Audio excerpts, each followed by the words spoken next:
अस्सलाम वालेकुम नाजरीन। आप देख रहे हैं मेट्रो लाइव टीवी। मैं हूं SM Shakir. Pakistan film industry के हवाले से हम मुतअद्दिद प्रोग्राम्स और मुख्तलिफ चीज़ें आपके सामने हम लाते हैं और सुनहरी यादों को ताज़ा करते हैं। आज हम जो प्रोग्राम करने जा रहे हैं, आज के प्रोग्राम का मौजू है पाकिस्तान फिल्म इंडस्ट्री की टॉप 10 फिल्में। यानी सैकड़ों फिल्में हैं, हज़ारों फिल्में हैं, उनमें से पाकिस्तानी टॉप 10 फिल्मों का हम ज़िक्र करेंगे। आज जो हमारे मेहमान हैं, वो पाकिस्तान ड्रामा इंडस्ट्री के किंग समझे जाते हैं, राइटर हैं और मुतअद्दिद सुपरहिट ड्रामा सीरियल्स और सोप्स इन्होंने लिखे हैं। अ, फ़िल्में भी इन्होंने लिखी हैं, मुतअद्दिद फ़िल्में लिखी हैं और कुछ फ़िल्में लिख रहे हैं। और आपका जाना-पहचाना नाम है फ़सीह बारी ख़ान। अस्सलाम वालेकुम सर। वालेकुम अस्सलाम, कैसे हैं आप? जी, अल्लाह का करम। फ़सीह साहब, आज का जो प्रोग्राम है वो हम मुख्तलिफ जो शख्सियात की टॉप 10 करते हैं जी, पाकिस्तान फ़िल्म जी, जी। इंडस्ट्री के। मोहम्मद अली, वहीद मुराद, जी। नदीम, हुँ, ज़ेबा और जितने हुँ, भी हुँ, लोग हुँ, हैं, यानी हम माज़ी की यादों को ताज़ा हुँ, करते हैं हुँ, और हमें बड़ा अच्छा रिस्पॉन्स मिलता है। दुनिया भर से हुँ, लोग जो है वो हुँ, देखना चाहते हैं, जानना चाहते हैं, मानना चाहते हुँ, हैं क्योंकि माज़ी हमारा बड़ा सुनहरा है। सुना गो के जो हाल और हाँ, मुस्तकबिल हाँ। उसका पता नहीं है। तो आज हम बात करेंगे पाकिस्तान फ़िल्म इंडस्ट्री की टॉप 10 फ़िल्में। हुँ, यानी ये एक बहुत मुश्किल बहुत मुश्किल है, बहुत मुश्किल मुश्किल है। ये काम है क्योंकि हज़ारों फ़िल्में हैं, फिर हुँ, सैकड़ों फ़िल्मों से फिर आपने हाँ, ये चॉइस किया है। अच्छा। तो नाज़रीन, हम आपको बताते चलें कि आज हम जो ये टॉप 10 कर रहे हैं, ये फ़सीह बारी ख़ान साहब की जो टॉप 10 पसंदीदा फिल्में हैं, ये हम आपकी खिदमत में पेश कर रहे हैं। यानी इनके हिसाब से पाकिस्तानी टॉप 10 कौन कौन सी हैं। तो हम आगे बढ़ते हैं और इनसे पूछते हैं कि पाकिस्तानी टॉप 10 फिल्में जो है वो उनका जो हम जिक्र कर रहे हैं, तो पाकिस्तानी टॉप 10 फिल्मों में से आपके ख्याल में 10वें नंबर पे कौन सी फिल्म आनी चाहिए?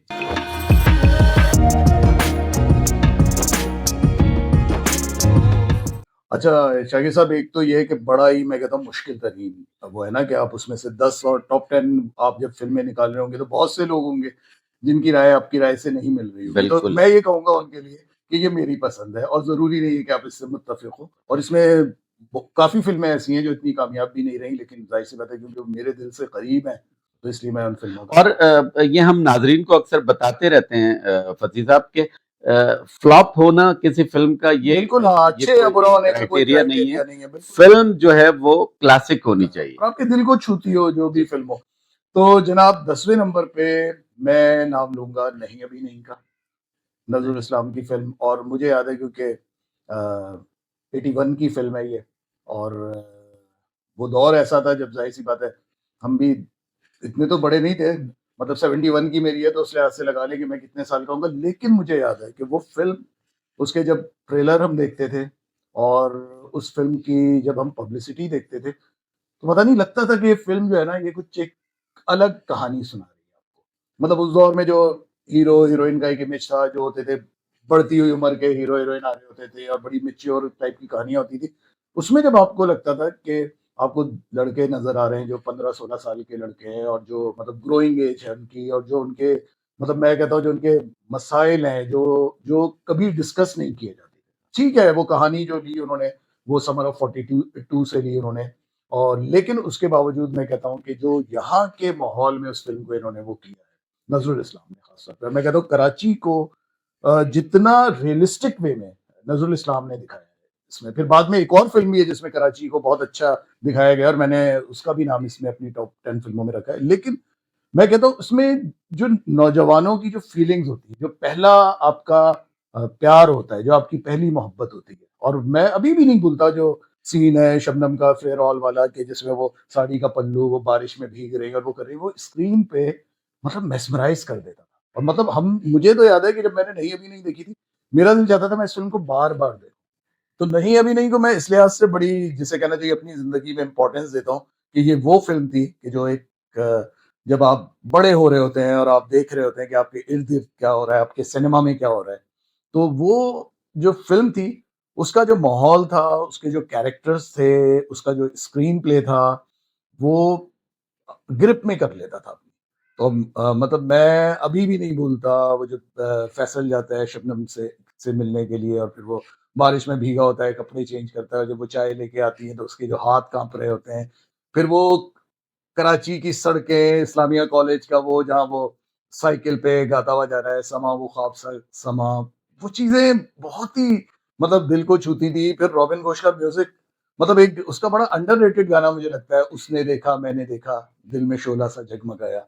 मतलब मैं कहता हूँ क्या खूबसूरत मतलब मैं एक लव को डिस्क्राइब करने के लिए, एक छोटे बच्चे की फीलिंग्स को करने के लिए वो इतना खूबसूरत अ, गाना है कि मुझे लगता है पाकिस्तानी सिनेमा के चंद जो रोमांटिक गाने ऐसे हैं जो आपको अपनी तरफ खींचते हैं, अपनी तरफ माइल करते हैं, उनमें सर-ए-फ़हरिस्त है। और काम सबने बहुत अच्छा किया, फैसल, अयाज़, आरज़ू बल्कि मैं कहता हूँ आरज़ू जो थी उनका इतना ज़िक्र नहीं आता नहीं अभी नहीं में, लेकिन मैं कहता हूँ वो जो एक लड़की होती है जो ओ लेवल ए लेवल कर रही होती है और जिस तरह की वो उस ज़माने का कराची था, फ्लैट सिस्टम था, उसमें एक लड़की है और वो इन लव है किसी के साथ। तो वो बड़ा मज़े की मतलब उसमें छोटी-छोटी चीज़ें मतलब वो जो लव ट्रायंगल भी था फैसल का कि एक मैच्योर औरत शबनम और दूसरी तरफ एक छोटी लड़की आरज़ू और वो जो सारी चीज़ें नज़रुल इस्लाम लेके चले थे, वो इतने कोई जिसे कहना चाहिए उनकी क्राफ्ट, फिर उनका काम, फिर फ़िल्म का म्यूज़िक, तो मतलब मुझे ऐसा लगता है कि 10वें नंबर पर जो एक अहल फ़िल्म मुझे नज़र आती है, वो नहीं है। मैंने तुम्हारा नाम पूछा है। अरमान क्या करते हो? जी, स्टूडेंट हूँ। Very good. ए, काँप क्यों रहे हो? सर्दी लग रही है क्या? नहीं तो सावन की बारिश में भीगने से जुकाम हो जाता है। घर जाकर गर्म चाय जरूर पीना। जी। बारिश थम गई। See you again. Bye bye. मैं आपको अच्छा लगता हूँ? बहुत।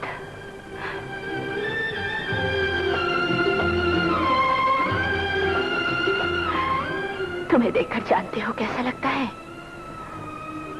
जैसे तुम खो गए थे और अचानक मिल गए हो। मैं तुम्हें अपने पापा से मिलाऊंगी। वो तुम्हें देखकर बहुत खुश होंगे। फिर मैं उन्हें तुम्हारी डैडी से बात करने को कहूंगी। अगर तुम्हारे डैडी मान गए तो फिर हम कभी नहीं बिछड़ेंगे।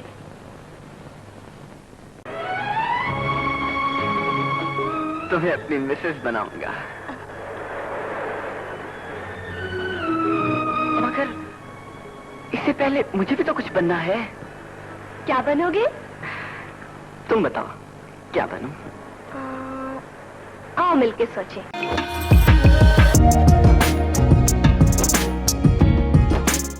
अच्छा 9वें नंबर पर एक फ़िल्म आती है मेरे ज़हन में। मैं ये नहीं कहूँगा वो फ़िल्म टेक्निकली बहुत अच्छी होगी क्योंकि शबाब किरानवी की फ़िल्में आपको पता है कि टेक्निकली इतनी अच्छी नहीं होती थी उनकी फ़िल्में। मतलब हम हमेशा ये कहते थे कि जी वो सीधा-सीधा मतलब काम करते हैं। लेकिन उनकी एक फ़िल्म थी जो मुझे लगता है जो पाकिस्तान में रियलिस्टिक सिनेमा जो कभी पनप नहीं सका। शायद वो फ़िल्म अगर मतलब चल जाती और वो होती तो मुझे लगता है कि शायद उस तरह का सिनेमा भी बनना शुरू होता क्योंकि उसी लाइन पे इंडिया वालों ने भी कई फ़िल्में बनाई।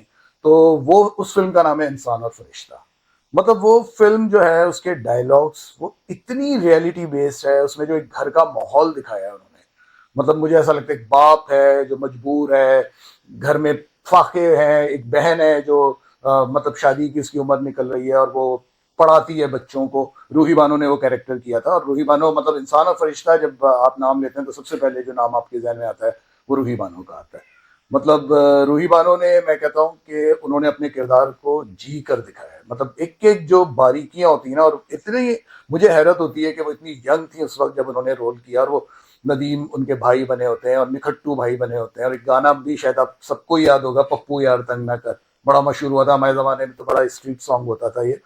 तो वो जो एक बेचारगी है ना उन किरदारों की और जो ख़ास तौर पे आखिर में जब जब लड़की जो है जिसके साथ बहुत ही मतलब बुरा, ये आपकी सोसाइटी, समाज, उसके लोग जो बुरा सलूक करते हैं, उसकी उसकी शख्सियत को जो वो जिसे कहना चाहिए मस्त करते हैं, तो वो एंडिंग तो उसकी बड़ी तकलीफ दे। लेकिन उसके बावजूद मैं कहता हूँ कि मुझे खुशी ये हुई कि उस फिल्म के डायलॉग्स भी शबाब किरानवी साहब ने लिखे हुए थे, क्योंकि शबाब साहब भी एक ज़माने में राइटर होते थे, अदीब थे। पहले तो वो अदीब थे, फिर उसके बाद वो फिल्म मेकिंग की तरफ आए। तो उन्होंने बहुत ही ज़्यादा उस फिल्म को ना मतलब रियलिस्टिक पॉइंट ऑफ व्यू से बनाया है। मतलब उन्हें पता था कि ये फिल्म कोई कमर्शियल सिनेमा के लिए नहीं है, ये फिल्म पता नहीं लोगों को समझ आती है नहीं आती। बल्कि मैं एक वाकया ज़रूर इसके साथ शेयर करूंगा इंसान और फरिश्ता का, कि मेरी पसंदीदा राइटर हैं इस्मत चुगताई। तो मुझे याद है इस्मत चुगताई एक ज़माने में लाहौर आई थी, और शबाब साहब ने उनको अपने शबाब स्टूडियो में इनवाइट भी किया था। तो वो गई, तो उन्होंने फिर जैसे होता है कि वो उन्होंने कुछ फिल्मों के रशेस दिखाए। तो जब उन्होंने इंसान और फरिश्ता का एक सीन देखा, तो उन्होंने कहा शबाब साहब से कि मुझे ये फिल्म देखनी है। बाकी भी फिल्में कह रही हैं अच्छी थी, उसमें मोहम्मद अली ज़ेबा थे, कह रहे बड़े खूबसूरत लग रहे थे स्क्रीन पे, लेकिन कह रहे एक शॉट चला है जिसमें एक लड़की है, उसने साड़ी पहनी हुई है कॉटन की, और वो तो कह रही मुझे हुआ, मैं कहा ये फिल्म मुझे देखनी है। और उन्होंने देखी फिल्म, और उन्होंने यही लिखा था कि फिल्म बहुत अच्छी थी लेकिन फिल्म नहीं चल सकी। वो इसलिए कि हमायदर हम लोगों को, हमारे असल में होता है ये कि आप लोगों को आदी बनाते हैं ऐसे सिनेमा का ना। हमारे तो ये होता है एक आध तजर्बा होता है, नाकाम होता है, उसके बाद लोग बैठ जाते हैं। हमारे मतलब हम जब इंडिया की मिसाल देते हैं ना, तो इंडिया में ही होता है, क्योंकि एक तो इंडस्ट्री बड़ी है, तो उधर होते रहते हैं तजर्बात। वो लोग नाकाम भी हो जाए तो वो इतना उनको उस फिल्म पे वो हो जाता है, फेस्टिवल्स में चली जाती हैं, दूसरे इसमें चली जाती हैं, तो उधर इस तरह का सिनेमा जो है वो पूरी तरह हमें नजर आता है ना। लेकिन हमारे तो ये मसला था कि बीच बीच में जो तजर्बे हुए हैं, लोगों ने रियलिस्टिक फिल्में बनाई। क्योंकि इसी के साथ एक और फिल्म का भी मैं जिक्र कर दूं, क्योंकि इस्मत चुगताई का भी जिक्र है। तो एक फिल्म बनी थी हमायदर, इकबाल अख्तर ने बनाई थी, उसका नाम था जमीर। वो इस्मत चुगताई के नॉवेल से थी, बनी थी। और देखें उस जमाने में कितनी अच्छी बात थी कि क्रिएशन पे ये नहीं थी कि अगर इंडिया के राइटर की है तो उस पर फिल्म नहीं बन सकती। उन्होंने उस नॉवेल पे फिल्म बनाई थी, और उसमें भी रूही बानो थी। और मुझे ऐसा लगता है शायद उन्होंने मशवरा किया होगा, तो रूही बानो का मुझे लगता है कि इस्मत चुगताई ने ही वो किया होगा। और वो फिल्म भी अगर आप देखें, वो इतनी मतलब मैं कहता हूँ कि वो जो टॉपिक है ज़मीर का, तो इसमें ज़मीर को भी आप ऐड कर सकते हैं कि ज़मीर भी मतलब अगर आप कहें कि 9वें नंबर पे अगर कोई फिल्म आती है, तो ज़मीर भी इसलिए मुझे अच्छी लगती है कि बड़े खौफनाक किस्म के टॉपिक, हैरेसमेंट है उसके ऊपर, लेकिन उसको जिस तरह उन्होंने पेश किया है, एक बड़ी उम्र का आदमी जिसकी शादी नहीं हुई, जो सेक्सुअली बहुत ज्यादा डेस्परेट भी है, लेकिन वो लोगों के सामने उसका इमेज बड़ा अच्छा बड़े भैया का बना हुआ है, और वो आदमी खुद कितना छोटा हो जाता है जब वो इस तरह की हरकतें करता है। तो ये मैं कहता हूँ बड़े अच्छे तजर्बे थे जो बदकिस्मती से इतने कामयाब नहीं हो सके। इंसान और फरिश्ता में जैसे नदीम साहब थे, हाँ, रूही बानो, इसके अलावा कोई मेल आर्टिस्ट था? उसमें गुलाम मोहिउद्दीन साहब भी थे, रूही बानो के साथ थे। लेकिन वो फिल्में देखिए, कुछ फिल्में होती हैं जो आप को याद रह जाती हैं किसी एक आदमी की वजह से। तो मुझे लगता है जैसे इंसान और फरिश्ता जब भी हम सोचते हैं तो हमारे जहन में जैसे वो रूही बानो आती है। लेकिन हाँ, मैं कहता हूँ मुझे नदीम का कैरेक्टर भी बड़ा अच्छा लगा था। नदीम साहब वरना वो एक नेगेटिव टाइप का ही कैरेक्टर है, कि जो इतना है कि बहुत बाद में जाके उसको कहीं एहसास भी होता है, तो वो तो जब तो है ना कि बात तो खत्म हो गई। लेकिन ये कि नदीम साहब का कैरेक्टर अंडररेटेड कैरेक्टर रहा, क्योंकि कभी डिस्कस नहीं होता। लेकिन ये कि मुझे लगता है कि नदीम साहब ने भी बहुत अच्छा किया था। लेकिन अगर कहा जाए तो ये पूरी फिल्म जो थी वो रूही बानो की थी। लेकिन नजमा महबूब जो उनकी माँ का कैरेक्टर किया था, नजमा महबूब ने भी बहुत अच्छा किया था। अंबर बहन बनी थी, अंबर ने बड़ा अच्छा किया था। अलाउद्दीन साहब ने बहुत अच्छा किया था। तो कुल मिला के मतलब मुझे एक बड़ी रियलिस्टिक और अच्छी फिल्म लगती है।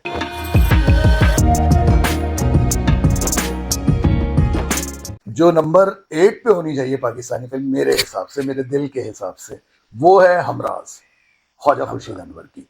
और उस फिल्म में जो एक मिस्ट्री है, उस फिल्म का जो एक माहौल है, उस फिल्म का जो एक म्यूजिक है, वो इतना हॉन्टिंग है कि मतलब आप उस माहौल के शहर में खो जाते हैं। उसके अलावा जो चीज़ है, उसका जो म्यूजिक है वो इतना हॉन्टिंग है। खासतौर पे वो जो है कहा हो तुम सहेलियों, मतलब वो तो मैं कहता हूँ वो क्या मैडम नूरजहां ने गा दिया है, वो क्या म्यूजिक है, उसमें क्या क्या कॉर्ड्स और ये चीज़ें यूज़ उन्होंने की हैं कि मतलब वो आपको लगता है कि आप किसी और दुनिया में बैठे हुए। मतलब वो इतनी उसके अंदर मिस्ट्री है, उसके अंदर इतनी मतलब पुरस्कारियत है, उसके अंदर इतना मतलब एक अलग सी बात है कि आप बिल्कुल मतलब इंगेज होके रह जाते हैं। और फिर उस फिल्म में शमीमा आरा जो थी, उन्होंने जो कैरेक्टर किया, डबल रोल उन्होंने किया, और क्या उन्होंने कैरेक्टर किया है। खासतौर पे इस फिल्म में ही मतलब इस गाने की जब हम बात करते हैं, जिस तरह उनका सांस उखड़ रहा है, और वो जिस तरह वो कर रही हैं, वो बिल्कुल लगता है कि वाकई एक औरत है जो बिल्कुल पूरी दुनिया से कटी हुई है, एक ऐसी जगह पर मौजूद है जहाँ उसको कोई नजर नहीं आता। वो अपने माजी को याद कर रही है, वो अपने गुजरे हुए वक्त को याद करती है, वो अपनी सहेलियों को याद करती है। तो बहुत अच्छी फिल्म थी हमराज, और हमराज में शमी मारा ने बेहतरीन काम किया, तालिश साहब ने बहुत अच्छा किया, मीना शोरी ने बहुत अच्छा किया, और उसके साथ साथ जो मुझे इसमें कैरेक्टर बहुत ज्यादा पसंद आया था वो रंगीला साहब का था।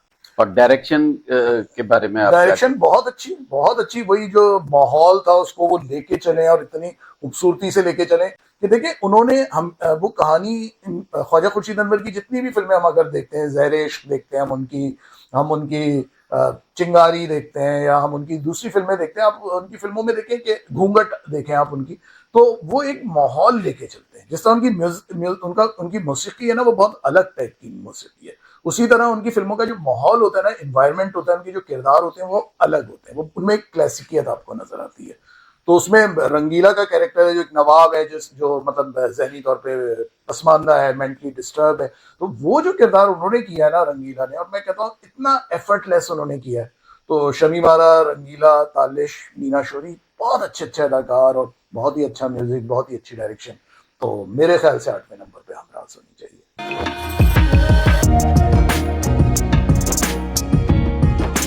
नंबर 7 पे भी एक पुरानी फिल्म मेरे जहन में आती है, उसका नाम है नवाब सिराजुद्दौला, और ये खान अताउर रहमान ने बनाई भी थी, लिखी भी थी, उनका म्यूजिक भी था। और वो क्या मैं कहता हूँ, खान अताउर रहमान टैलेंटेड आदमी थे। और मज़े की बात है जो नवाब सिराजुद्दौला की यहाँ मैं डिस्कस करूँगा कि वो इंतहाई कलील सरमाए से बनी थी, क्योंकि ईस्ट पाकिस्तान में फिल्मों के बजट भी इतने नहीं होते थे। उसके बावजूद अगर आप वो फिल्म देखें, उसकी टेकिंग देखें, उसके आप शॉट्स देखें। फिल्म के डायरेक्टर कौन थे? खान अताउर रहमान। म्यूजिक भी उन्होंने दिया था। उसमें फिरदौसी बेगम की गज़लें बड़ी अच्छी, एक दो उनकी गज़ल बड़ी अच्छी थी, है ये आलम, फिरदौसी बेगम ने गाई थी, बड़ी खूबसूरत गाई थी। तो नवाब सिराजुद्दौला में अनवर हुसैन थे, उन्होंने लीड कैरेक्टर किया था इसका। नवाब सिराजुद्दौला का भी इसमें अनवरा थी, इसमें अतिया चौधरी थी, तो खान अताउर रहमान भी थे। अब आप देखें, खान अताउर रहमान आप ये देखें, वो डायरेक्टर भी थे, वो राइटर भी हैं, वो एक्टर भी, और मतलब उनकी म्यूजिक भी अगर देखें, खान अताउर रहमान ने बड़ी खूबसूरत म्यूजिक, आखिरी स्टेशन के उनके गाने देखें क्या खूबसूरत उन्होंने बनाए, सोए नदिया जागे पानी के उन्होंने कितने अच्छे बनाए। तो वो जो एक हमारा 25 साल तक जब ईस्ट पाकिस्तान हमारे साथ रहा, जो अब बांग्लादेश है, तो मैं कहता हूँ बड़े अच्छे अच्छे तजर्बात हुए। और यहाँ जब हम नवाब सिराजुद्दौला की बात कर रहे हैं, तो हम ईस्ट पाकिस्तान की फिल्मों के बारे में भी थोड़ा सा एक वो करते हुए चले कि वहाँ मुझे लगता है कि एक आपको उनकी फिल्मों में हम अब देखते हैं, हमें एक सादगी नजर आती है, हमें एक क्लास नजर आती है, उसमें हमें शॉट्स बहुत अच्छे नजर आते हैं, क्योंकि वो एक ओरिजिनलिटी नजर आती है। उनकी फिल्मों पे हमें इतना ज्यादा इंडियन सिनेमा का वो असर नहीं नजर आता जितना हमें लाहौर की फिल्मों पे आता था, जो जमाने में फिल्में बन रही थी पूरी पूरी वो कर रहे थे। तो मतलब वो देखिए, वो सादगी आपको कितनी अच्छी लगती है, चाहे वो चकोरी हो, चाहे आखिरी स्टेशन हो, या दूसरी फिल्में। और फिर दूसरे उसके अलावा आप देखिए कि जो ज्यादातर जो तजर्बात हुए कि जी पहली कलर फिल्म वो वहां बनी, पहली सिनेमास्कोप फिल्म ईस्ट पाकिस्तान में बनी। फिर उसके अलावा आप ये देखिए कि बर्लिन में जिस फिल्म को बेस्ट फिल्म का अवार्ड मिला था, तन्हा, प्रोड्यूसर बेबी इस्लाम थे, शमी मारा ने वेस्ट पाकिस्तान से जाके वहां काम किया था। तो क्या क्या फिल्में उन लोगों ने बनाई, क्या क्या तजर्बात किए। सोए नदिया जाके पानी सोचे के अलावा आप देखिए जागो हुआ सवेरा वहां बनी, जागो हुआ सवेरा वहां बनी, क्या म्यूजिक उसका तमर बरन का। तो ये सारी चीजें ना देख के मुझे लगता है कि वो जो एक हमारा दौर था, जो एक सिनेमा का जो शुरू के हमारे जब हम देखते हैं ना 70s तक, तो हमें लगता है कि उसमें एक बहुत बड़ा कंट्रीब्यूशन जो था ईस्ट पाकिस्तान का भी था, जो वहाँ फिल्में बन रही थी, जो वहाँ म्यूजिक बन रहा था। सुबुल दास थे, रॉबिन घोष थे, और ये खान अताउर रहमान थे, बड़े बड़े लोग थे उधर ना। तो इसलिए मुझे ऐसा लगता है कि एक फिल्म जो एक कम सरमाए में रहकर और बहुत ही इंटेलिजेंटली बनाई गई हो, जिसके शॉट्स बहुत अच्छे हैं, जिसकी टेकिंग बहुत अच्छी हो, तो वो नवाब सिराजुद्दौला। वही अगर पूछे तो बता देना, इसका कातिल खुद नवाब सिराजुद्दौला है, मेरा खंजर इसका सबूत है। नवाब सिराजुद्दौला?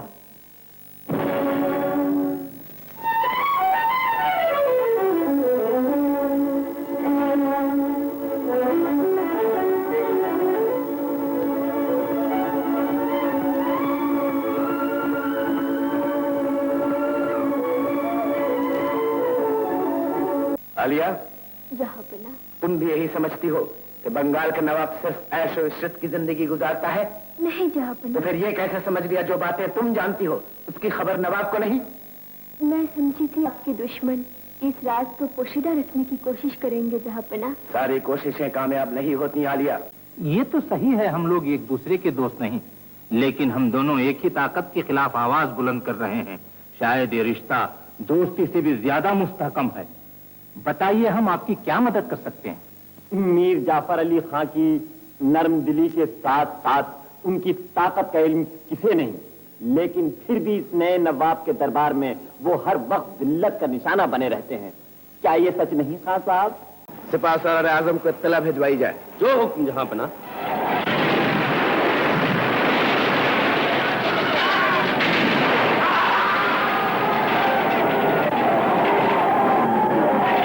प्लान हुआ एक किस्म का, लड़ाई होता दूसरा किस्म से। This is not the way to victory. हमारा आदमी गोला मारेगा और मीर जाफर खरम मुंह देखता रहेगा। इसका फैसला बाद में होगा दोस्त। जिस तरह भी हो, हमें ये जंग जीतनी पड़ेगी। हम अपना जान देगा राजा। इंग्लिश लोग हमारा लोग का भी दुश्मन है। चार!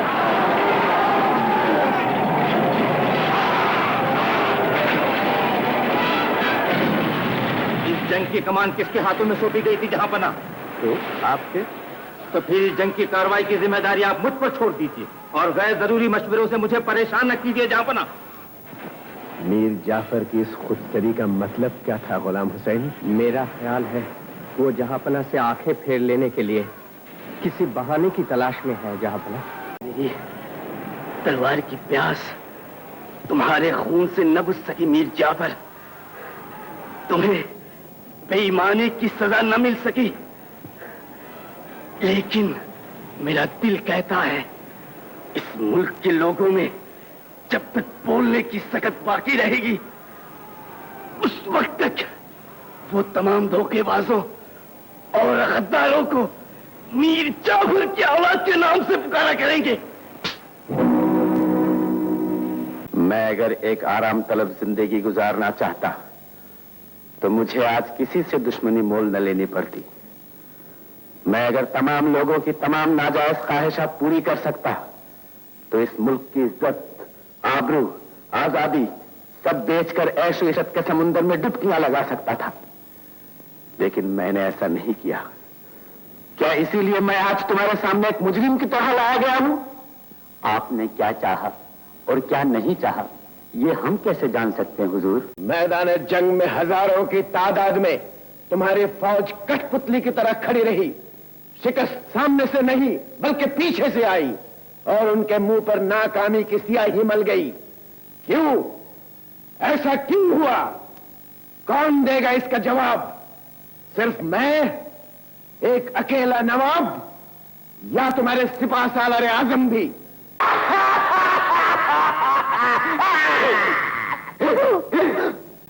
मैं सिर्फ नवाब ही नहीं, एक आम शहरी भी था। आजाद मुल्क का आजाद शहरी, लेकिन मुझे उसका भी हक न दिया गया। मेरी जान निकल रही है, लेकिन मैं नहीं जानता मेरी बच्ची कहाँ है, बीवी कहाँ है। बदनसीब मुल्क। शर्म से मौत का सर निगू है,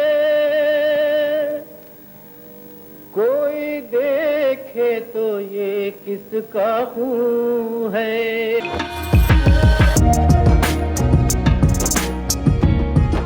देखिए, बड़ा मुझे लगता है कि जो आपके नंबरिंग है ना वो आगे पीछे हो सकती है, क्योंकि मैं बिल्कुल ऐसे ही बोल रहा हूँ एक्सटेम्पोर, मतलब मैं अभी सोच नहीं रहा, तो इसलिए इस पे भी मुझे वो मत कीजिएगा। बस ये समझें कि सारी फिल्में अपनी जगह बहुत अच्छी फिल्में, इसमें ये नहीं है कि जी ये फला नंबर है या ये, लेकिन मतलब ये समझ लें कि सारी फिल्में अच्छी हैं। सारी 10 फिल्में ये वो हैं जो मुझे अच्छी लगती हैं।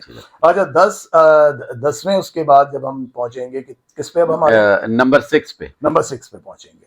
नंबर 6 पे जनाब हम पहुंचेंगे तो हीर रांझा, मसूद परवेज की, ख्वाजा खुर्शीद अनवर का म्यूजिक, और मसूदुर रहमान ने, मेरे ख्याल से इसके डीओपी मसूदुर रहमान थे जी, बिल्कुल। और उसका मतलब एक से बढ़कर एक गाना। फिर वही बात कि मुझे लगता है एक डायरेक्टर अच्छा वो होता है जो उस माहौल को, उस एरा को क्रिएट कर सके जो वो दिखा रहा है। मतलब उन्होंने जब दिखाया ना, उन्होंने मतलब बता दिया है कि जी हीर अगर होगी, अब हम जब भी हीर के बारे में सोचते हैं तो मतलब ये नहीं होता कि कोई भी औरत हो सकती है हीर होगी तो सिर्फ फिरदौस होगी, रांझा होगा तो एजाज होगा। तो वो सारी चीजें, फिर अजमल साहब जो उन्होंने किया उसका कैदू का रोल, तो फिर उसमें आप कॉमेडी देखें क्या खूबसूरत, मुनव्वर ज़रीफ की जो आप देखें, जबरुद ने किया, लोगों ने किया, सबने मतलब इतना अच्छा काम किया उसके अंदर। और सबसे बड़ी बात कि वो जो आप एक दौर दिखा रहे हैं, अहद दिखा रहे हैं, वो अहद आपको सांस लेता हुआ लगता है। हालांकि आप देखें स्टूडियो में सेट लगाए गए, लेकिन मैं कहता हूँ ये बड़ी बात होती है। लोग जब तनकीद करते हैं ना फिल्मों पे, तो लोग बड़ा कहते हैं कि जी ये फला सेट यूं था फला, इनको ये देखना चाहिए कि भाई जैसे पीटीवी का भी हम कहते हैं कि पीटीवी का वो दौर जब पीटीवी पे सेट्स पे सारे ड्रामे होते थे, सस्ते सस्ते सेट बेचारे वो करके, लेकिन आप देखें वो बिलीवेबल बना देते थे। तो असल चीज ये होती है डायरेक्टर की कि वो जो अपने अदाकारों को लेके चल रहा है, वो जो अपनी टीम को लेके चल रहा है, वो जो म्यूजिक सेलेक्ट कर रहा है, तो वो क्या कर रहा है। तो ये तो मेरी क्या है, तो सबकी ऑल टाइम फेवरेट फिल्म है हीर रांझा। मतलब और हीर रांझा के बारे में क्या मैं बात करूं, क्योंकि वो इतनी मुकम्मल फिल्म है कि मतलब हम उसको एक मुकम्मल पंजाबी फिल्म कह सकते और हैं। अब सुनते ये हैं कि शायद हीर रांझा दोबारा भी बनेगी, तो आपके ख्याल में क्या उससे बेहतर बननी चाहिए, या मतलब अगर उससे बेहतर नहीं बनी तो आपको क्या लगता है कि शायद वो उस तरह का फील ना आए? देखिए मैं उस तरह का नहीं हूं कि जो मैं कहूँ कि नहीं जी, मतलब कोई चीज, हर चीज मुमकिन है इस दुनिया में, हम ये नहीं कह सकते, लेकिन मुझे नहीं लगता कि अब एक्टर्स उस तरह के आपके पास है। मतलब और वो जो माहौल था, वो जो दौर था, अब मतलब मुझे लगता है अब जो हमारे एक्टर्स हैं ना, वो बहुत आर्टिफिशियल आपको लगने लगे। ये लोग सादा एक्टर थे, इनके अंदर सादगी थी, वही सादगी इनके काम में छलकती थी ना। जो हीर वो बनी है फिरदौस, और जो उनका अंदाज है चलने का, जो उनके बात करने का अंदाज, तो मुझे लगता है कि मतलब खैर, अगर मैं ये नहीं कह रहा कि नहीं बन सकती, लेकिन मुझे लगता है कि इस वक्त तक मेरी नजर में ये कि मैं कहता हूँ कि वो एक ऐसी मुकम्मल फिल्म है कि जो अगर दोबारा बनी तो मुझे लगता है लोगों को बहुत ज्यादा एक्सपेक्टेशंस भी होंगी उस फिल्म से। इंडिया में भी देवदास, उमराव जान, जोधा अकबर ये बनाई गई हैं और वो बहुत यानी पसंद की गई हैं। और देवदास तो ऐसी थी कि उसको आज ज्यादा पसंद किया गया पिछले से। तो अभी हमारे शहजाद रफीक साहब जो फिल्म बनाने जा रहे हैं हीर रांझा, आपके ख्याल में एजाज और फिरदौस की तरह मतलब कौन हमारा आर्टिस्ट है जो हीर और रांझा बन सके? इस वक्त तो कोई भी नहीं बन सकता। हाँ, अगर आप कहते हैं बहुत सालों पहले कहते, तो मुझे लगता है साइमा और शान, मतलब मुझे लगता है कि एक बड़ी आइडियल, यानी इस वक्त कोई भी नहीं है। इस वक्त मुझे नहीं लगता। और लेकिन ये कि शहजाद हमारे बहुत अच्छे दोस्त हैं और बहुत मेहनती भी हैं, तो मैं वही बात कहूंगा कि कोई चीज नामुमकिन नहीं होती। अभी ये तो हम ऐसी बात कर रहे हैं कि भाई नहीं अच्छी बनेगी, भाई हो सकता है, कुछ नहीं पता होता। मैं कहता हूँ जिंदगी में मतलब मैं कहता हूँ आपको हर तजर्बे के लिए तैयार भी रहना चाहिए और उसको इनकरेज भी करना चाहिए। तो हमारे दोस्त हैं शहजाद रफीक, तो हमारी तरफ से तो बड़ी नेक ख्वाहिशात हैं कि वो बहुत ही अच्छी बनाए वो फिल्म। लेकिन आप, मुझे ऐसा लगता है कि मुझे इस वक्त अगर मैं सोचता ना, तो मुझे हीर रांझा के लिए कोई वो नहीं आता। हाँ, अगर पुराना कोई, मैं कहता कि अब से कई साल पहले होती, तो मुझे लगता है कि सायमा और शान बहुत अच्छे रहते इसमें। तू इत्थे भी आ गया, मैनू बदनाम करन दी तार लई। नहीं हीरे, तेरे प्यार दा सवाल ही माड़ियां ते जमीना वालों मुंह मोड़ के अज तेरे दवारे ते आ गया है। इनू खाली हथ ना टोरी। मैं कोई तेनों सुनिया भेजे? आपे ही आए? जे आए गया तो फिर मैं इथों नहीं जाना। जिस तरह तू मेरे दिल विच डेरे लाए ने, इस तरह ही मैं तेरे दिल विच धड़कांगा। तू ते बदो बदी मेरे दिल ते हक शिफा जमाई जाने। मेरी मन ते अपनी जमीन से वापस चला जा। इथों दूर रह के मैनू बादशाही भी नहीं चाहिए, ते तेरे नेड़े रहने लिए मैनू तेरा कामा बनना भी मंजूर है। भाभी मलकीए रंडियां ते रंडेपा कट लैंदियां ने, पर छड़े नहीं ना कट्टन देंदे। ओए अग कोल पानी पिया होवे ते उबाले खावा ही खावे। इहो जिहा मुंडे ते अख च सुरमा कट लैंदे ने। ओए कुड़ी कड्ढनी इन्हां लई किहड़ी औखी गल है? भौंकना ओए, जट करेगा भैड़ी गल करेगा। जा चला जा इथों। ओए मैं ते चला ही जावांगा, पर तू मेरी गल पल्ले बन लै। तू कचरियां दी राखी गिद्दड़ बहा दिता, तू सिर विच कट्टा जरूर पवावेंगा। लोकी ते डंगर चार देने ना, ते महा कायदो बंदे चार दे बंदे आ। हाँ मियां मिठू चूड़िया, असी भी तेन पिंजरे च बंद करके इधर उधर कर दे। मोटी अकल दी मोटी पर उम्र दी छोटी। अपने प्लीज हाथ में न लाई। मैं सादा खेड़ा वा, कोई सादा चूड़ा नहीं बोटी जी। मैनू बोटी ना कहो। ते होर बेबे कमा तेरा मेरा ब्याह होया है। मेरा तेरे नाल कोई ब्याह नहीं होया है ते होर मेरे प्यू नाल होया। लम्मियां रकमां खर्चियां ने 100 तोले ते तेन सोना पाता है ते तू आंदे सानू वक्त पाता। इश्क ना जात पुछदा ना गोद ते इश्क नू निंदन वाली है। जे ने तेरे दिल नू डंगिया हुंदा ते फिर मैं वेखदी तू किवें ना कुरलांदी। इश्के दा वार ते सारे दिलां ते पैंदा मूर्खे। कोई कुरलांदा ते कोई सह जांदा। जे तेनू इन्ना ही किसी नाल प्यार सी ते फिर डोले को चढ़ी कर जहर खा के लैंदी हो। कुंड ला के वेख ही रे ओ जट ते आप बछोड़े दी अख विच भस्म हो गया है। रांझना तू एक ही हाल बना ले।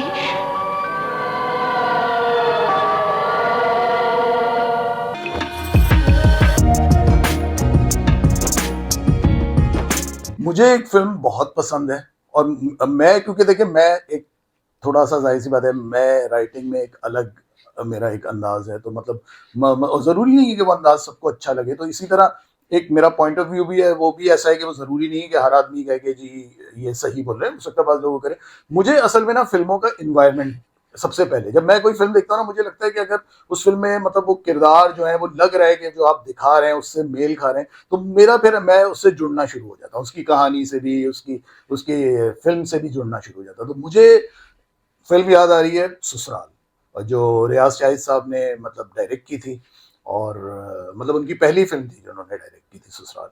और वो क्या फिल्म है मतलब मैं कहता हूँ अंदरून का जो माहौल उन्होंने दिखाया है मतलब आपको जीता जागता सांस लेता अंदरून उसमें नजर आता है। उसमें जो किरदार है उसमें अलाउद्दीन का किरदार जो वो बैंड मास्टर बने और वो जो बजाते हैं और वो बहन है जिसकी शादी की उम्र निकल रही है। फिर मुनीर न्याजी का उसमें गाना है जा अपनी हसरतों पे आंसू बहा के सो जा। हसन लतीफ़ साहब का म्यूजिक है क्या मैं कहता हूँ बहुत ही अंडररेटेड लेकिन मैं कहता हूँ इंतहाई बड़े जिसे कहना चाहिए मौसीक़ार। तो फिर मेहदी हसन ने जो गाया जिसने मेरे दिल को दर्द दिया उस शक्ल को मैंने बुलाया नहीं।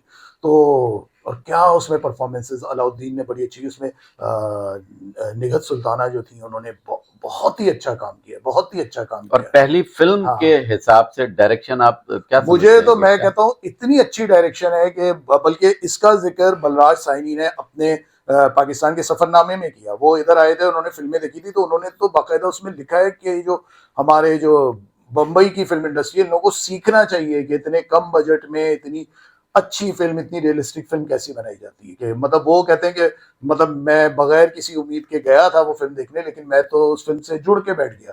तो ससुराल जो है इसका म्यूजिक भी उसका और आम लोगों की बातें उसमें आम जिंदगी की बातें और जिस तरह रियाज शाहिद का जाहिर सी बात है वो खुद अंदरून के थे तो जो उनका मुशाहिदा था तो मुशाहिदा आपको नजर आता है इसमें।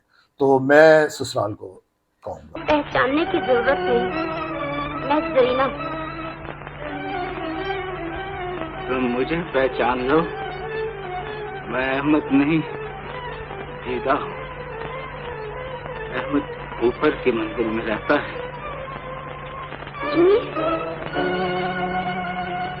मैं आपसे से मिलने आई। बहन की सिफारिश लेकर? नहीं बाप का कर चुका है।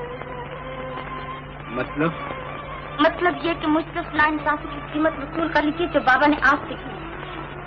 आपने मेरी खातिर अपना घर बताने से इनकार कर दिया है तो मुझसे भी खुला सौदा कीजिए।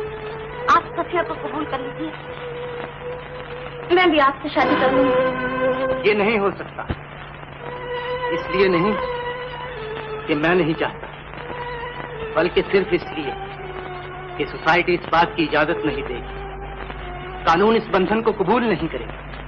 कोई और दलील दो अहमद। मैं जानता हूँ दोस्त तुम्हें मेरी बात पे यकीन नहीं आया। तुम मुझे अब भी शक की नजरों से देखते लेकिन आज मैं अपने गम का इलाज करने नहीं तुम्हारे दर्द की दवा लेकर आया। इस दवा को वापस ले जाओ। ठंडे दिल से सुनो जीते मैं जरीना को उस वक्त से प्यार करता था जब वो तुम्हारे ख्वाबों में भी ना आई। तुमने मुझे बेवफा समझा और मैंने जरीना पर ससुराल वालों की मजबूरी को ले ली और शायद मैं अब भी ना उभरता। लेकिन जब जरीना ने मेरे प्यार पर अपने बाप की इज्जत को तरजीह दी तो मैं अपनी शिकस्त को फतह में बदलने के लिए तुम्हारे पास चला आया। जीते मैं अपनी सच्चाई का तहरीरी सबूत लेकर आया। ये रहा तलाकनामा। तुम सफिया को आजाद कर दो मैं उससे शादी कर लूंगा। तुम जरीना को अपना सकोगे और मैं ससुराल वालों की इज्जत का सहारा बन जाऊंगा। क्या सोच रहे हो? दोस्त हाथ बड़ा और बिगड़ी हुई किस्मतों का फैसला कर दो। तुम चाहो तो यही कागज हमारी दोस्ती का मुआहदा बन सकता है। खामोश हो जाओ अहमद, खामोश हो जाओ। पागल बना दोगे। मैं कहता हूँ चले जाओ यहाँ से और सुरीना को भी अपने साथ ले जाओ।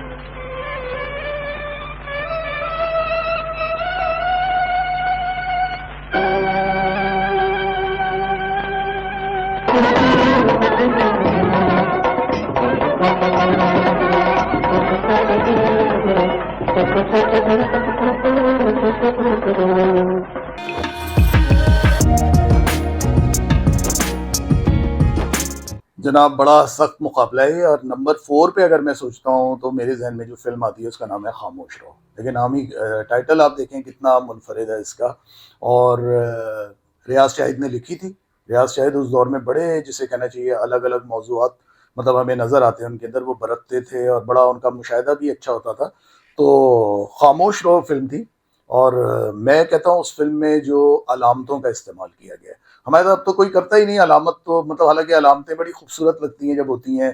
जैसे उसमें मुझे अभी भी याद है कि मीना शोरी हैं जो मोहम्मद अली की शादियां करवाती हैं, फिर ये लोग भाग जाते हैं वहाँ से। मुझे याद है कि वो एक आदमी वो इतना गिल्ट का शिकार होता है, मोहम्मद अली का कैरेक्टर था, कि वो आईने में अपना चेहरा नहीं देख सकता। वो सीन इतना मायने खेज लगता है कि जब वो आईने के सामने खुद को देख रहे होता है, फिर वो एक कपड़ा लाते हैं और उससे उस आईने को जो है वो ढक देते हैं।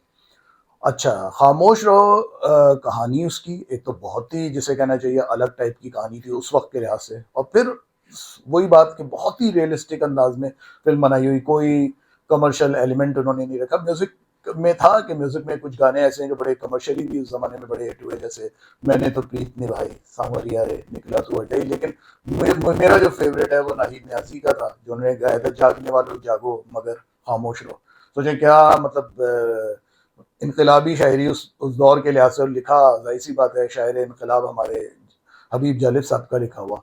तो वो फिल्म भी मतलब जो खामोश रहो भी जब मैं देखता हूँ मतलब अब तो वो फिल्म कहीं मौजूद ही नहीं है। ये मेरी खुशकिस्मती है कि जब 80 की दहाई में इस तरह की फिल्में लगती थी और सेकंड रन में लग रही हैं, थर्ड रन में लग रही हैं, तो हमने खुशकिस्मती से वो फिल्में देखी। तो खामोश रहो भी जो फिल्म है ना, मतलब उसकी जो कहानी है, उसके जो किरदार हैं और जो किरदारों की मजबूरियां हैं, और मोहम्मद अली साहब की इब्तिदाई फिल्मों में से बहुत ही जिसे कहना चाहिए उन्होंने इतना अच्छा काम किया है। मतलब ये फिल्म अगर मैं कहूँगा ना, मोहम्मद अली और मीना शोरी, मतलब मीना शोरी भी इसमें वो बनी है जो इनकी शादियां करवाती हैं और बड़ा एक जैसे कहना चाहिए जो आज की जबान में हम लोग कहते हैं ना 2 नंबर किरदार, लेकिन वो उन्होंने क्या वो उन खातून के अंदर ग्रेस था, उन्होंने जिस तरह उसको किया है।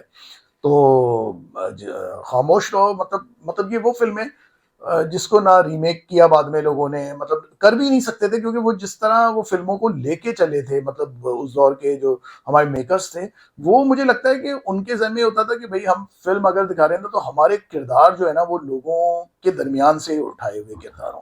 तो वो जो किरदार है ना, जो किरदारों की एक बराह रास्त अप्रोच होती थी, मतलब अपने देखने वाले के साथ, नाजिर के साथ, तो वो मुझे लगता है वो ख़त्म हो गई है। लेकिन अच्छी फिल्में जो पाकिस्तानी है जिनके हम नाम ले रहे हैं, उनमें खामोश रहो एक बहुत बड़ा और ताकतवर नाम है। इसी किस्म के चंद दफ्त मेरे सीने पर भी मौजूद, लेकिन तुमने इतनी मोहलत ही नहीं दी कि मैं गरीबा खोल कर दिखा सकता। तुमने पूछा ही नहीं कि जिस गर्दन पर तुमने बंदूक सीधी की है उसमें बेगैरती के खून का कोई कतरा भी बाकी है या नहीं। दोस्त, मैं इसी गुनाह की दुनिया का एक और गुनाहों से तौबा करने की सजा झेल रहा था कि तुम आ गए। तुमने भी मुझे गुनाहगार ही समझा और मैं इसलिए चुप रहा कि अगर उस वक्त अपनी बेगुनाही का यकीन दिलाता तो तुम मुझे मौत के डर से बहका हुआ इंसान समझते। नौजवान, राजी भी तुम्हारी अमानत है और ये बंदूक भी। इस बंदूक की हिफाजत में राजी को यहां से निकाल कर ले जाओ। मैं कसम खाकर कहता हूं कि मैंने एक भाई की तरह राजी की इज्जत की हिफाजत की। नौजवान, तुम वतन के सिपाही हो, तुम्हारे बाजुओं की जरूरत वतन को है। ये अंदर की जंग है, मुझे लड़ने दो। जाओ तुम मुल्क की हिफाजत करो, घरों में लगी हुई आग मैं सर्द करूंगा। तुम भी तो रातें बाहर गुजारती हो, तुम्हें क्यों भागने का ख्याल नहीं आता? मेरी बात छोड़, मैं तो बुज़दिल हूँ। ये बुज़दिली की बात नहीं है शमीम। दरअसल हमारे लिए यहाँ रहने के सिवा कोई रास्ता ही नहीं। क्यों? माँ बाप दुनिया के खौफ से हमें कबूल नहीं कर सकते और दुनिया वाले हमारे चेहरों की स्याही देखकर हमें करीब नहीं आने देते। बाकी रहे खरीदार, तो दिन के वक्त हमें पहचानने को भी तैयार नहीं होते। मेरा ख्याल है हम सब मिलकर खानम का गला दबा दें। आहिस्ता बोलो नीलोफर, ना रोने की इजाजत है ना बोलने की।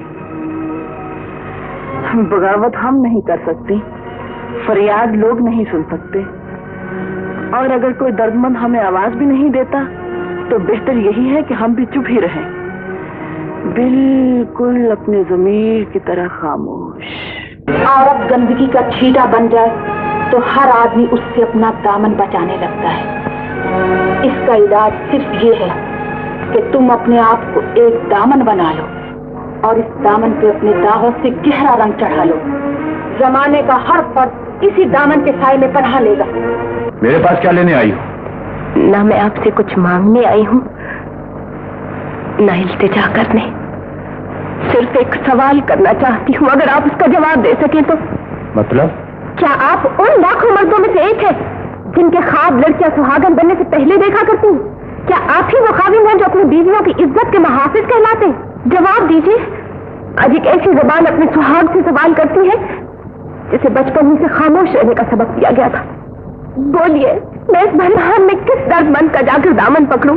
किससे जाकर कहूं कि मैं उस बेहया खाविंद की बीवी हूं जिसने मेरी शर्म को गुनाहों के चौराहे में लाकर नीलाम कर दिया है? एक ऐसा खाविंद जो अपनी बीवी के लिए सुकून ढूंढने की बजाय खरीदार ढूंढता है, खुद अपनी इज्जत की बोली देता है। कौन सी माँ है जिसने तुम जैसे बेगैरत मर्द को जन्म दिया?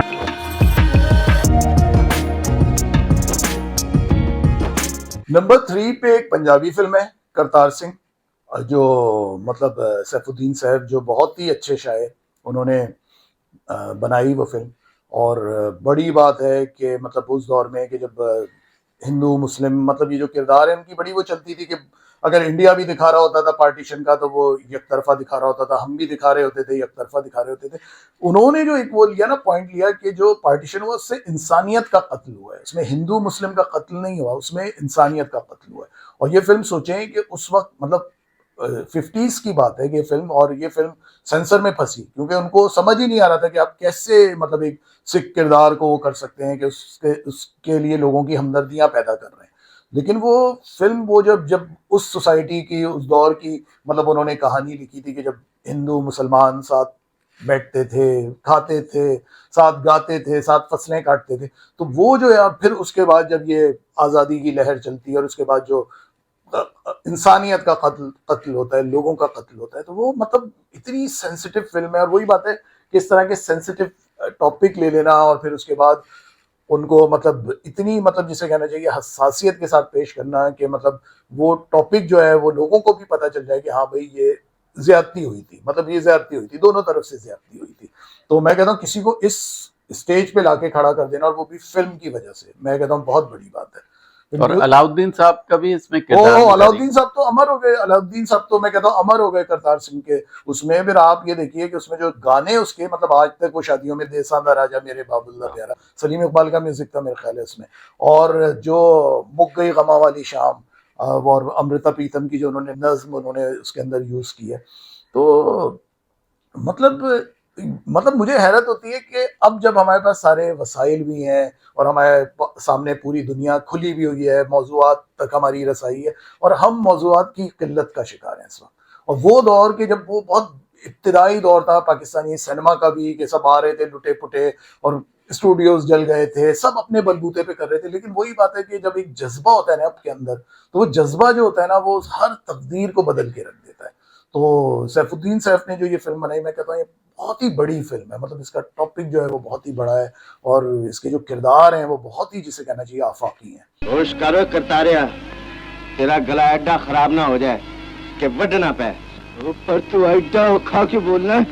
औखा मैं इसलिए बोलना कि मैं तेरी एक बदमाशी ते पर्दा पाया है। जे तू दूसरी बारी कोई हरकत की थी तो याद रखी मैं तेरी गर्दन तोड़ देंगा।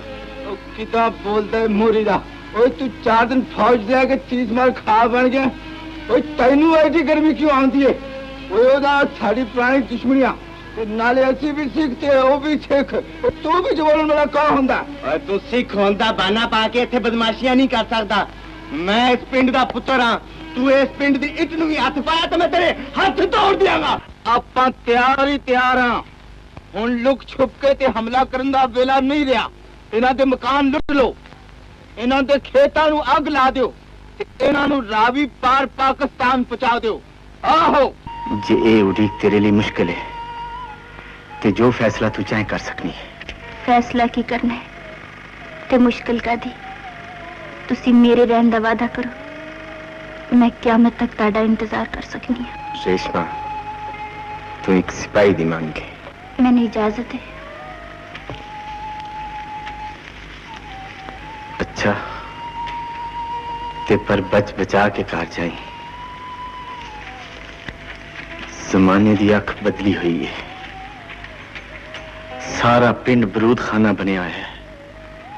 जे किसी वैरी ने एक चिंगारी भी सुट दी ते ये अग 5 दरियावां दा पानी भी नहीं बुझा सकेगा।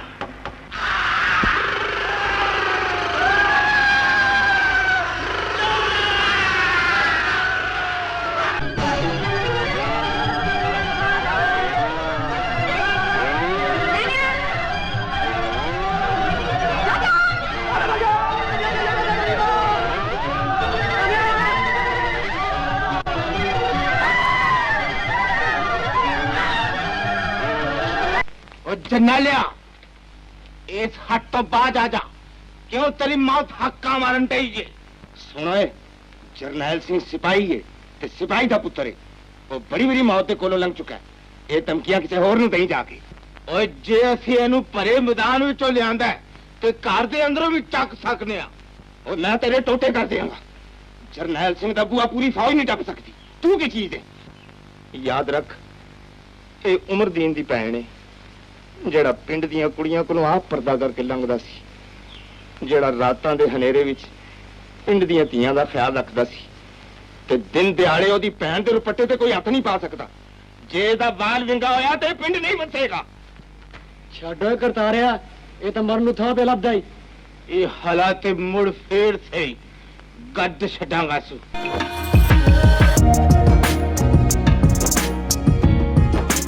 अच्छा, नंबर 2 पे ना मैं बिल्कुल अजीबो गरीब सी वो मतलब मेरी जाहिर सी बात है चॉइस है तो थोड़ी सी अजीबो गरीब होगी, लेकिन मुझे पता नहीं कि वो फिल्म में जब मैंने देखी वो फिल्म मुझे पता नहीं कि वो फिल्म बहुत वक्त से आगे की फिल्म लगी। उसकी टेकिंग उसकी, हालांकि मैं नहीं कहता कि उसकी कोई कहानी कोई बहुत वैसी है कि आप कहें कि जी बहुत चौंका, कोई कहानी सीधी सी कहानी है, लेकिन वो फिल्म मुझे लगता है डायरेक्टर की फिल्म है। मतलब वो इतनी अच्छी बनाई हुई है वो फिल्म। मतलब उस फिल्म का नाम है इशारा और वहीद मुराद साहब ने उसको डायरेक्ट किया था। और मैं कहता हूँ वहीद मुराद की, हम हमेशा सारी जिंदगी वहीद मुराद के बारे में पढ़ते रहे। मैं इतना हैरत ज़दा था कि लोग इस फिल्म को क्यों नहीं वो करते कि ये फिल्म कितनी बड़ी फिल्म है, कितनी अच्छी फिल्म है। और उसमें आप देखें जो उन्होंने माहौल कराची का पेश किया है, जो उस फिल्म की मजे की बात है, जो उसमें जो डांस उसमें एक डांस है वो इतना अच्छा उन्होंने उसको वो किया हुआ है, डिजाइन किया हुआ है कि वो मतलब लगता है कि जैसे आज के किसी आदमी की सोच है। और मतलब उसकी जो सिनेमेटोग्राफी वो बड़ी अच्छी थी, उसका म्यूजिक बहुत ज़्यादा अच्छा था। उसमें अपना वहीद मुराद इतने हैंडसम थे और वो तो मतलब जो कहना चाहिए कि वो स्क्रीन पे आते थे और स्क्रीन सज जाती थी। मतलब मेरे तो सबसे जो पाकिस्तानी सिनेमा में अगर कोई कहेगा ना कि कौन से हीरो आपको पसंद है तो वहीद मुराद साहब। मतलब मैं कहता हूँ उन जैसा स्टाइल, उन जैसा बांकपन, उन जैसी अदा आ ही नहीं सकती। और मुझे वो होती है कि मुझे लगता है कि वो बहुत वक्त से आगे के आदमी थे जब भी वो इतनी जल्दी चले गए, क्योंकि जो आदमी इशारा जैसी फिल्म बना सकता है और इतनी अच्छे तरीके से एक आम सी कहानी को, बिल्कुल आम सी कहानी को वो इतना अच्छा बना दे। उसमें किरदार जो हॉस्टल का उन्होंने दिखाया, जो खवातीन उन्होंने बिठाई हैं, मतलब मैं कहता हूँ कि उनको पता था कि अगर मैं एक आर्ट गैलरी का दिखा रहा हूँ तो उसमें किस तरह के लोग होने चाहिए।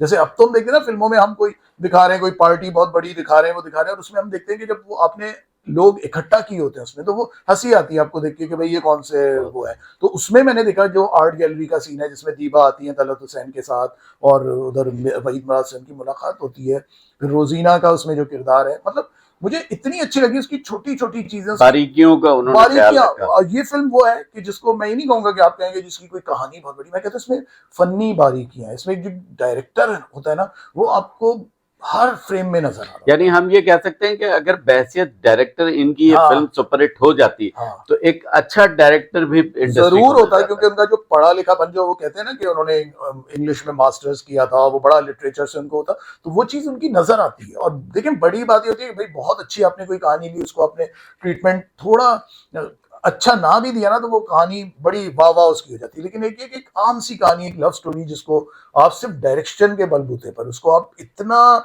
अच्छा बना दें कि मतलब उसमें आप देखें कराची में, और मुझे तो बड़ा नॉस्टैल्जिक फीलिंग्स होती हैं जब मैं कराची को उसमें देखता हूँ कि कराची कितना खूबसूरत नजर आ रहा होता है, मतलब चौड़ी चौड़ी सड़कें और वो जो क्लिफ्टन वाली रोड है और जो पूरा वहाँ के बागात है। तो मुझे इस लिहाज से डायरेक्शन के पॉइंट ऑफ व्यू से मुझे लगता है इशारा बहुत अच्छी फिल्म है। अच्छा, नंबर 1 पे तो मैं कहता हूँ ये एक फिल्म है, वरना बाकी फिल्मों की तो मुझे लगता है कि शायद हो सकता है, क्योंकि मैं आपसे ये बोल रहा हूँ एक्सटेम्पोर मैं बोल रहा हूँ, मैं कोई स्क्रिप्टेड नहीं बोल रहा, तो वो हो जाता है इसमें। मुझे नींद फिल्म जो है, मतलब मैं कहता हूँ कि पाकिस्तान की एक मुकम्मल फिल्म है। मतलब वो फिल्म बहुत आर्टिस्टिक भी है, वो बहुत आउट ऑफ द बॉक्स भी है। उसकी जो कहानी है रियाज शाहिद की, अगेन रियाज शाहिद ने जो कहानी उसकी लिखी है, कोयला चुनने वाली औरत, और जो नींद को सिंबलाइज किया है कि औरत की नींद, कि वो जिस औरत को नींद आ जाती है उसको उन्होंने क्या मतलब अलामत के तौर पे यूज किया। डायरेक्टर हसन तारिक थे। हसन तारिक की पहली फिल्म थी, और आप सोचें कि उस वक्त वो इतने यंग थे। मतलब मैं कहता हूँ एक यंग लड़का जो है वो कैसे इतनी अच्छी फिल्म बना सकता है, मतलब इतनी ज्यादा उसने अच्छी फिल्म बनाई है।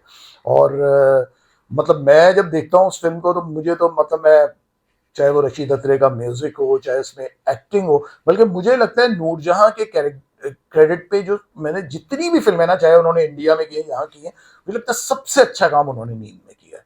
मतलब वो नींद में, और वही बात आती है डायरेक्टर की बात आती है कि हसन तारिक ने उस किरदार को जिस तरह वो किया, उन्होंने छोटे छोटे किरदार, आप देखिए असद जाफरी का किरदार, निगहत सुल्ताना का किरदार, लैला का किरदार, वो जो किरदार वो लेके चलते हैं ना, मतलब एक डायरेक्टर की कमांड ये होती है कि वो चाहे उसके इसमें 2 जुमले बोलने वाला भी कोई शख्स है ना, तो उसको इतना अच्छा वो करे कि वो आपको बाकायदा किरदार नजर आए उसके अंदर। फिर रशीद अत्रे का म्यूजिक, तेरे दर पर सनम चले आए, बहुत ही जिसे कहना चाहिए। मैडम नूरजहां के साथ पेयर किसका था? असलम परवेज साहब का। असलम परवेज, अभी मैं असलम परवेज पे ही आ रहा था कि असलम परवेज को देखें, जब उन्होंने दिखाया है कि वो जो एक आदमी है जो इस्तेसाली तबका का ना, उसको दिखाया अपर क्लास का एक बंदा, वो सोचे कि उन्होंने वो क्या वो किया, उसकी जो उन्होंने वो दिखाया जो उसके साथ टाइपिस्ट होती है रक्षी और असलम परवेज का एक डांस इसमें है जिसमें रक्षी डांस कर रही है, असलम परवेज बैठे हुए।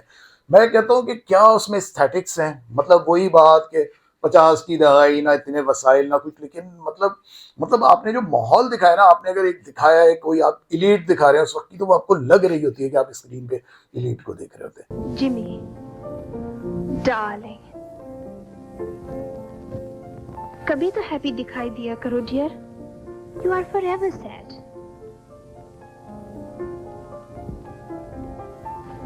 You never say no and you never say yes. चलो तू कहती है तो रात मैं ही आया। तो चोरों की माफक काहे आया था? मैंने सोचा चलो लगे हाथ जुगना पर ही एक नजर डालूं, मगर तुमने शोर मचा दिया तो मुझे भागना पड़ा। देख रजना, इज्जत जो खतरे में पड़ गई। और जो मेरा दिल बैठ जाता, जरा देख तो अभी तक ठक ठक करे। ये ले 2 रुपए, जाती दफा हकीम से गाजर का मुरब्बा लेती जाना, दिल मजबूत हो जाएगा। पर मुंशी जी, आज तो मुझे ज्यादा पैसों की जरूरत है। अरे ज्यादा नहीं, बहुत ज्यादा दूंगा, लेकिन मेरा एक काम बना दो। बोलो, क्या है वो काम? मैं एक चिड़िया को पकड़ना चाहता हूँ। क्या मतलब? मतलब ये, किसी तरह सांवरी को अपने काबू में ले लो तो मैं तुम्हें माला माल कर दूं। अरे अपने लिए नहीं, जरा अपने मालिक की नजर टिक गई है उस पे। जी जरा आंख लग गई थी। और सच्ची कहूँ बाबू तो ये निंदिया मेरी कमजोरी बन गई है। ताजे टाइम तो मुझे सादत पे शर्म आने लगे हैं। इस मुआ की फरफर हवा ने तो मेरी आंख ही नहीं खुलने दी। कसूर मेरा है, हवा बंद थी। मैंने सोचा बरसों से मजदूरी करते करते थक जाने वाला जिस्म चंद घड़ियां तो आराम की नींद सो ले, कुछ देर तो मीठे सपने देख ले। पर इन सपनों में मेरे धंधे का टाइम गुजर गया है बाबू। आज का दिन हमारे हिसाब में डाल दो। नहीं तो उसका दिल जरूर मैला है। तू तो पगली है। देख सामने, पहले ही गर्मी ज्यादा है, ऊपर से तन जलाने वाली बात न कर। पगली तू है जो छलांग लगाकर ऊंचे चुबारे पे जाना चाहिए। ऊंचे चुबारे की बोली मार के तू मुझे नीची जात का समझाए है बिंदिया, पर अपना बाबू तो प्यार में ऊंच नीच पे धर्म ही नहीं रखे है। बावली कहेंगे। पिया मिलन की घड़ियां ब्याह से कम नहीं हुए हैं बिंदिया। यूं भी बाबू मुझे हर रोज मंगती के रूप में देख के तंग आ चुका होगा। प्रीत लगाकर तू ज्यादा दलेर हो गई है सामने। किसी रोज बाबा को खबर हो गई तो दोनों की खैर नहीं। जब इतने रोज उसे पता नहीं चला तो अब कैसे जान लेगा? वो ये समझे है कि तू हर शाम तेजू की माँ के पास गुजारे है, पर आज कहीं वो शहर से लौटते समय उसके पास जा पहुंचा तो भांडा ही फूट जाएगा। कह देना बुढ़िया बेचारी को तो कुछ याद ही नहीं पड़ता। और हाँ, बाबा के आते ही उसके पांव दाब के उसे सुला देना। देखना जरा होशियारी से। सांवरी,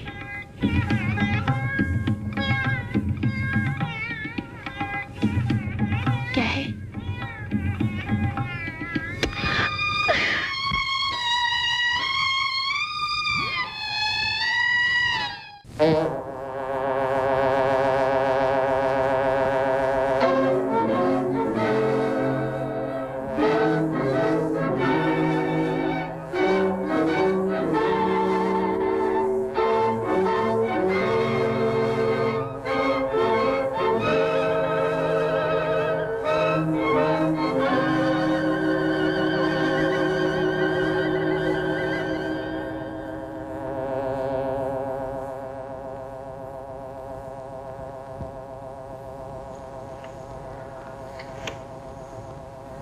बाबू,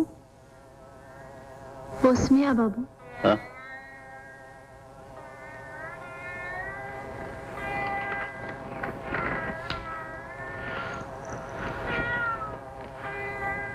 रात कहती है तुम चांदनी बनकर उतरी हो, खुशबू कहती है तुम फूल बनकर आई हो, लेकिन मैं कहता हूं तुम दुल्हन बनकर मेरे अरमानों की सेज पे आ बैठी हो।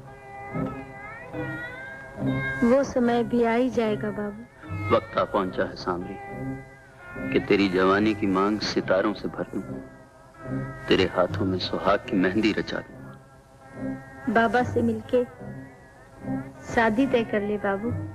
शहनाई की सुरों और ढोलक के गीतों की जरूरत नहीं, मेरे दिल की धड़कनें तुझे कबूल कर चुकी हैं। तू भी खामोशी की जुबान से हाँ कह दे। जल्दी अच्छी नहीं बाबू। आज सांवरी देवी बनकर आई है और सुहागन बनकर लौटेगी।